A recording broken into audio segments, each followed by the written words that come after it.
বন্ধুরা সবাইকে পেয়ারার শুভেচ্ছা। কারা কারা ছোটোবেলায় পেয়ারা এরকম লবণ মরিচ দিয়ে মেখে খেয়েছেন আমার ভিডিওতে কমেন্টস করে জানাবেন, এবং ফেসবুকে যারা আছেন পেজে ফলো দিয়ে কমেন্টস করে জানাবেন। ধন্যবাদ। পজিটিভ ওয়ার্ল্ড ইউটিউব থেকে ইশরাত জাহান। হঠাৎ করে আমার আসলে গাছের পেয়ারা খেতে খুব ইচ্ছা করলো, তাই পেয়ারাটা আজকে কেটে লবণ মরিচ মিশিয়ে নিয়েছি, আপনাদের সাথে শেয়ার করব, একসাথে খাবো। তো আপনারা সবাই চলে আসুন, পাবনা থানা ফরিদপুর। সবাইকেই নিমন্ত্রণ থাকলো। আর আপনারা বেশি বেশি পেয়ারা খাবেন, কারণ পেয়ারাতে আপনার প্রচুর ক্যালসিয়াম আছে। আপনার ক্যালসিয়াম প্রচুর। আপনি পেয়ারাটা এই জন্য বেশি বেশি খাবেন, এবং আপনার পরিবারের সবার জন্য দেশি পেয়ারা যে আছে ওইটা খাওয়ার চেষ্টা করবেন, তাহলে খুবই ভালো হবে।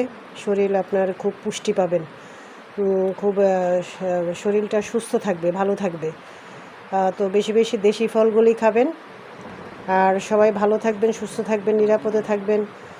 আল্লাহ হাফেজ।